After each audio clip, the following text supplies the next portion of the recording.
इस breaking news చూస్తున్నాం. HILT భూముల నిర్ణయం ముందే బయటకు ఎలా వచ్చిందన్న దానిపై ప్రభుత్వం సీరియస్ అయింది. హైదరాబాద్ చుట్టుపక్కల భూములపై హిల్ట్ పాలసీ తీసుకురావాలని ప్రభుత్వం కసరత్తు చేసిన దశలోనే సమాచారం లీక్ అయింది. జీవో రాకముందే సమాచారం విపక్షాలకు లీక్ అవ్వడాన్ని సర్కార్ సీరియస్ గా తీసుకుంది. అంతర్గతంగా ఏం జరిగిందనే దానిపై విజిలెన్స్ విచారణకు ఆదేశించింది. నవంబర్ 20నే ఫోటోషాప్ స్లైడ్స్ బయటకు వచ్చినట్లు అనుమానిస్తున్నారు. 22న హిల్ట్ పాలసీపై BRS working president KTR press meet పెట్టారు. 22న ప్రభుత్వం జీవో విడుదల చేసింది. ముందే సమాచారం ఎవరు లీక్ చేశారో తేల్చేందుకు విజిలెన్స్ ప్రచారణకు ప్రభుత్వం ఆదేశించింది. రైట్, ఇది అంశానికి సంబంధించి మరింత సమాచారం మా ప్రతినిధి ఏవై స్వామి ఫోన్లో అందిస్తారు.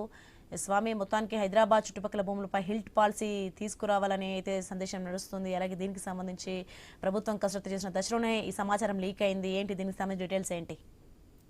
సోని, రాష్ట్ర ప్రభుత్వం హిల్ట్ కు సంబంధించినటువంటి పాలసీని తీసుకురావడానికి ముందే ప్రభుత్వ అధికార యంత్రాంగం నుంచి దాన్ని లీక్ అయి బయటకు వెళ్ళిందని చెప్పేసి ప్రభుత్వం భావిస్తుంది. దీనికి సంబంధించి అంతర్గత విచారణకు ఇప్పటికే ప్రభుత్వం ఆదేశించింది. అంతర్గత విచారణలో ఈ నెల 22 గత నెల 22వ తేదీన ప్రభుత్వం పాలసీని ప్రకటిస్తే ఒక రోజు ముందుగానే అది లీక్ అయి బయటకు వచ్చింది. ఫోటోషాట్స్ బయటకు వచ్చినట్టుగా కూడా ప్రభుత్వ యంత్రాంగం గుర్తించింది. ఇప్పటికే ముఖ్యమంత్రి రేవంత్ రెడ్డి, ఆ అధికార యంత్రాంగం అంతా కూడా ఈ విషయం పైన సీరియస్ గా ఉన్నారు. ప్రభుత్వ సీక్రెసీని బయట పెట్టినట్టుగా కూడా వాళ్ళంతా కూడా గుర్తిస్తున్నారు.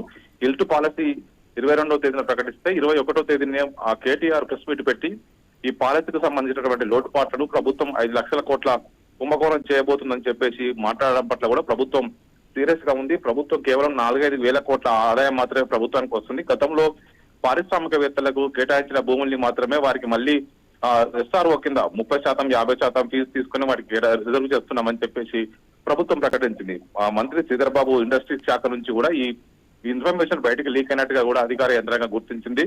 లీక్ చేసిన పైన కఠిన చర్యలు తీసుకోవడం కోసం ప్రభుత్వం సమాయత్తం అవుతుంది.